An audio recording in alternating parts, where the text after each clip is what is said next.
ler a palavra do Senhor. Aprendei, pois, esta parábola da figueira.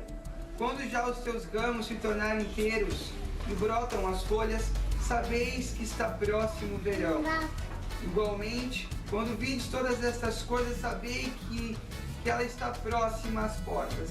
Em verdade vos digo que não passará esta geração sem que todas estas coisas aconteçam. O céu e a terra passarão, mas as minhas palavras não hão de passar. Podemos assentar, irmãos? Nessa noite, gostaria de falar, de trazer algo da parte do Senhor. Confesso aos irmãos que hoje foi um dia que o Senhor ficou ao meu tempo. Domingo inteiro, irmãos, por horas e horas eu fiquei com a palavra do Senhor e fiquei na minha cama ali e dávamos glória a Deus e o Senhor me levava. As horas não foram poucas, foi praticamente inteiro, porque o Senhor traria algo essa noite, o Senhor traria algo à minha vida e à sua vida. E não somente aquilo que ouvimos ao ligar nossa televisão e ouvir uma pregação ministrada, não. Hoje vai vir totalmente de encontro daquilo que nós ouvimos. Hoje talvez você não vai ouvir que Deus te dará uma casa, que Deus curará a sua enfermidade. Hoje você vai ouvir algo diferente, algo que foi da própria boca do Senhor Salvador que veio à nossa vida. Hoje vai ser um pouco diferente do evangelho que às vezes eu próprio tenho pregado. Hoje, irmãos, vai vir algo diferente. Nessa noite, como nós acabamos de ler a palavra do Senhor, que quando as folhas começam a crescer, quando a figueira começa a dar os seus brotos, sabei que o verão está chegando. Isso foi Jesus Cristo nos dando um alerta. Hoje nós não vamos falar de nenhuma estrela. Hoje nós vemos muitas estrelas brilhando no meio gospel, muitas estrelas brilhando na nossa própria televisão, louvando e engrandecendo o nome do Senhor. Mas são apenas estrelas.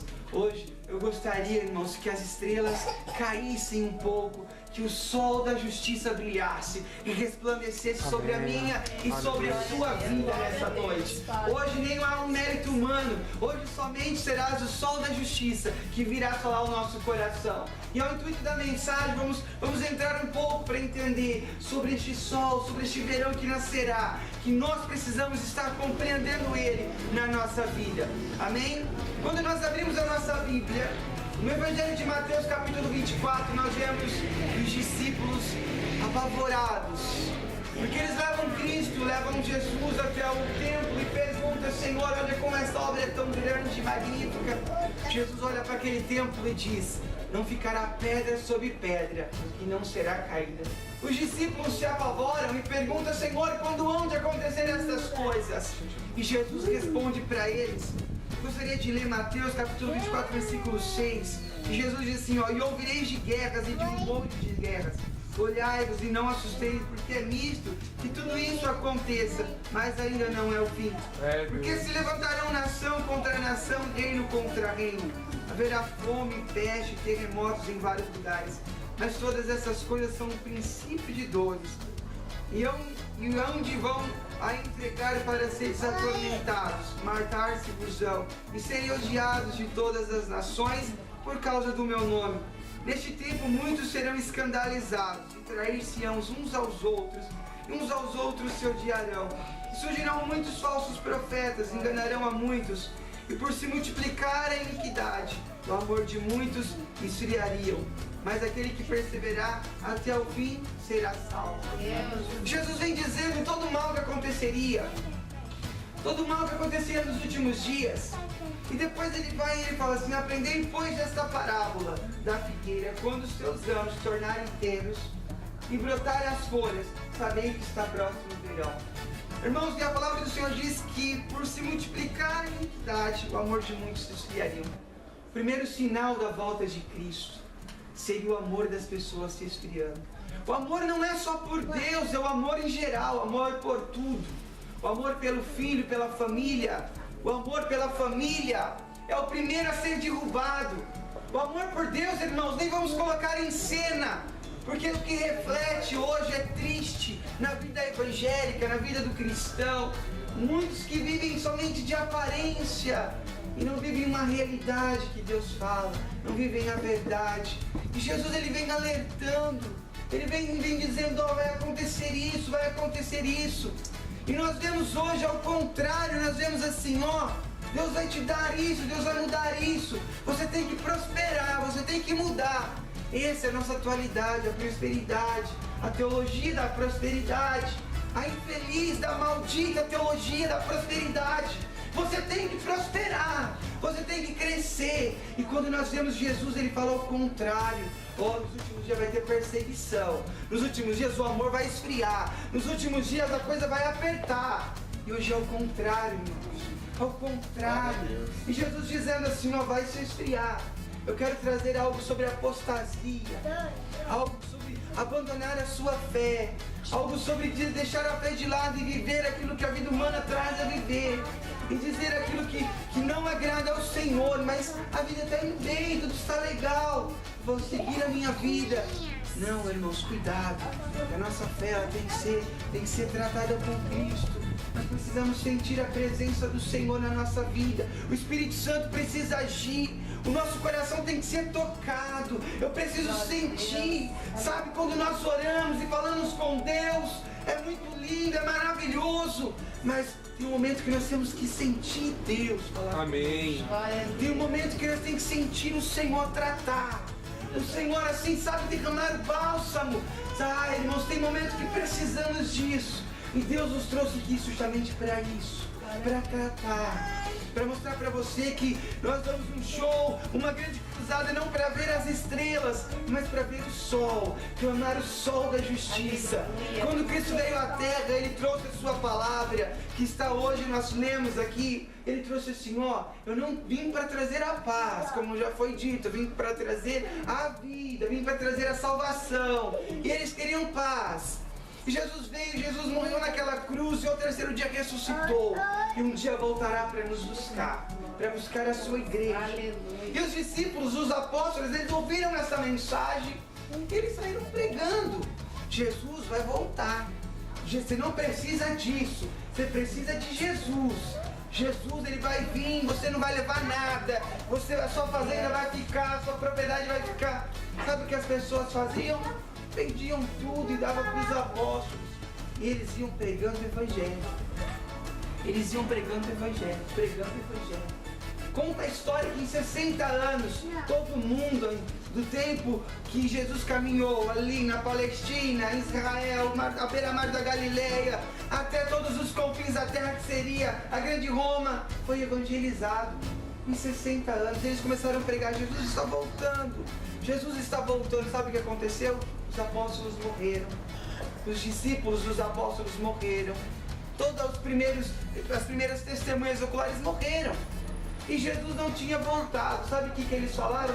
Calma aí, nós entendemos errado.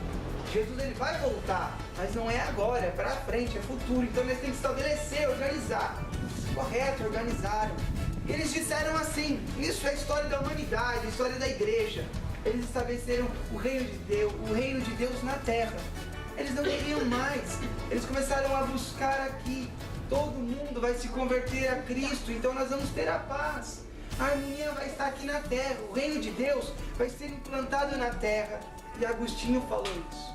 Agostinho falou assim, não, quando toda a população aceitar o cristianismo, pronto, o mundo está em paz. A igreja vai ser responsável por essa paz. O que aconteceu? Aconteceu ao contrário.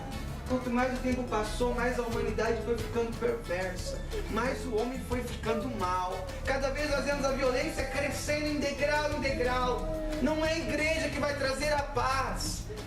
E aí eles esqueceram que Jesus voltaria e começaram a pregar somente que seria aqui na terra. Os cristãos se converteriam aqui. E há pouco tempo, irmãos, nasceu o Pentecoste.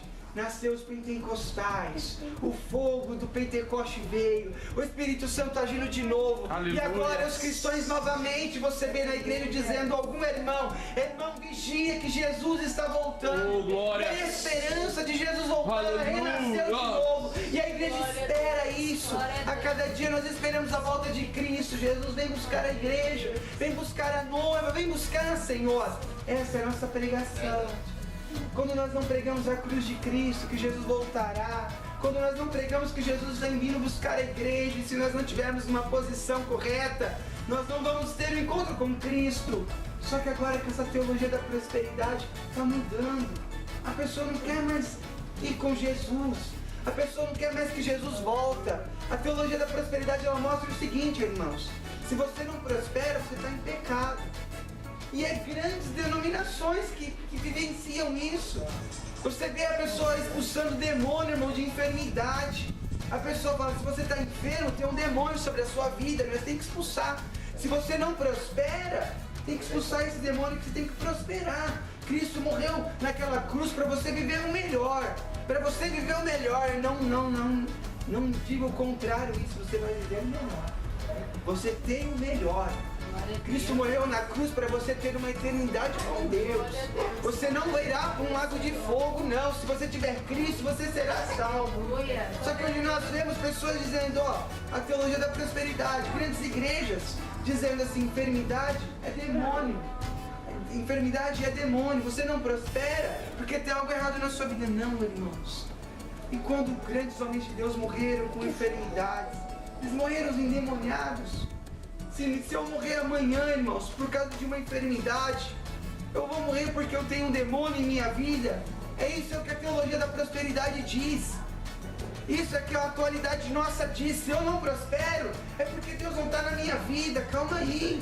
Em tudo, irmãos, em tudo Cristo está na sua vida. Amém. Jesus fala lá em Lucas capítulo 16, que havia um homem chamado Lázaro, que os cachorros lambiam as suas chagas. Esse homem morreu. E o Senhor levou ele a ser. Amém, aleluia. Ele não tinha nada, mas ele tinha tudo com Deus. Amém, glória a Deus. O que dá para entender? Não é o dinheiro, não é a prosperidade de dinheiro que a gente fala. A prosperidade da Bíblia é a sua paz. Amém. Não adianta você conquistar o mundo inteiro e perder a sua própria alma. Não adianta você ter tudo e fechar os seus olhos e não sentir a paz. Nós vemos grandes homens dizendo que não dormem à noite porque tem insônia. Eles entram em leilões para passar a sua madrugada porque não conseguem. Agora nós vemos homens que não têm nada, simplesmente nada. Homem na Bíblia que não tinha nenhum travesseiro, como Jacó, colocou uma pedra sobre a sua cabeça e ele dormiu. Oh, glória! Aleluia! Ele sonha com escada de anjos que sobem e anjos que descem. Irmãos, ele consegue dormir. Livro de Salmos, capítulo 4, versículo 8. Em paz eu deito, em paz eu durmo, em paz eu habito com segurança, porque o Senhor é quem nos guarda. Amém. Entende, irmãos, o que é o Senhor? Entende porque nos últimos dias as coisas apertariam e tudo leva à apostasia, abandono da sua fé. Quando nós abrimos a nossa Bíblia no livro de 1 Reis, capítulo 17, nós vamos voltar ao capítulo 16, nós vemos que tem um rei reinando em Israel. Um rei chamado Acabe. E ele está reinando. E ele casa com a sua esposa chamada Jezabel. Jezabel é uma mulher idólatra. É uma assassina de profeta. Uma mulher que matava os seguidores, os que praticavam a justiça de Deus. E ali Deus levanta Elias para ir contra aquela apostasia, contra aquele mal. E a Bíblia diz que Elias veio sobre Israel e profetizou. Falou assim, não haverá chuva, não haverá orvalho sobre essa terra, até o dia que o Senhor fará que vier juízo sobre este lugar. Sobre a palavra de Elias, sobre a minha palavra não choverá. Quando Elias profetiza sobre Israel, contra a apostasia, Israel tinha abandonado Deus, tinha abandonado os princípios que Deus tinha dado a seguir. Israel estava idolatrando, seguindo a Baal, seguindo a deuses falsos. E Deus levanta um profeta para corrigir. E o Senhor castiga com uma grande escassez. Nisso Deus manda Elias ir para uma corrente de água chamada Querite. E lá o Senhor sustentaria Elias. Querite, capítulo 17, versículo 2. Elias está ali sendo sustentado pelos corvos. No momento que Elias está sendo sustentado pelos corvos, ele está bebendo do ribeiro, daquela torrente de água. Só que a Bíblia diz que a torrente secou. E Deus manda Elias vai até esta cidade, que lá haverá uma viúva que te sustente. E ele sai daquele ribeiro e vai até a cidade próxima. Deixa eu ler, para não ficar em minhas palavras.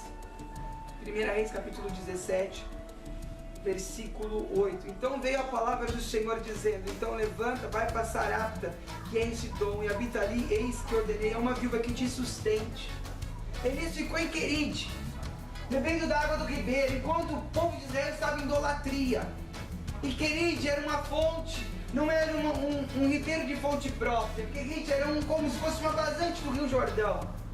E quando o Querite está ali, ele sendo sustentado de Querite, daquelas águas, Querite, irmãos, aquela fonte, aquela torrente de águas, aquele ribeiro, não era fonte própria.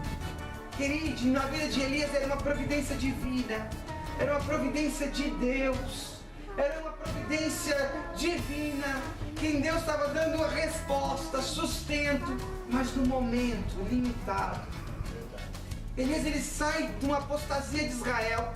Enquanto os irmãos entendem, Israel está em apostasia, está adorando outro Deus, um Deus falso. Deus levanta o profeta do Senhor, chamado Elias, para profetizar contra Israel. Ele profetiza que não choveria e nem orvalho cairia sobre a terra. E ele vai para esse lugar chamado Querite. Lá em Querite ele bebe do ribeiro, e o Senhor ordenou os corvos que sustentavam. Elias está em Querite, ele está bebendo do ribeiro. E aí depois o Senhor fala assim, sai de Querite e vai para Sidom, em Sarata, que lá haverá uma viúva. O que eu quero trazer aqui? Nós estamos em momentos de apostasia. Estamos em momentos que pessoas têm largado a sua fé e têm partido pela sua própria força, feito do braço a sua carne forte, feito da sua carne o seu braço forte. E aí haverá Querites. O que é Querites? É providência, é solução exata, no momento certo. E Elias vai para este lugar. Só que, irmãos, no momento de apostasia, tem pessoas que fazem a sua casa em Querite. Tem pessoas que fazem de Querite o seu ponto final. O que é isso? Deus está me sustentando. Eu estou vendo a mão de Deus, eu parei aqui. Eu não saio de Querite mais. Querite é meu ponto final. De Querite eu não arredo. Você vai se decepcionar. E todos aqueles que fazem de Querite o seu ponto final vai se decepcionar. Sabe por quê? Querite não é fonte própria. Querite vai secar. Querite é providência. Querite é providência de Deus, mas é para você ficar atento à voz de Deus. Eu não estou entendendo, irmão Fernando, o que você está falando. Eu vou explicar. Talvez você está enfrentando uma dificuldade. Daí vem uma solução. Por causa daquela solução você entra naquele conforto e cerca naquele conforto. Você não busca, você não ora, você não vai mais à igreja. Sabe por quê? Você está em paz. Você está com um emprego bom, uma família boa, os filhos bem, pronto, eu fechei. E se você largar a fonte de água viva, que é o Senhor, se você largar o que você tem pela terrinha de Querite, você vai morrer.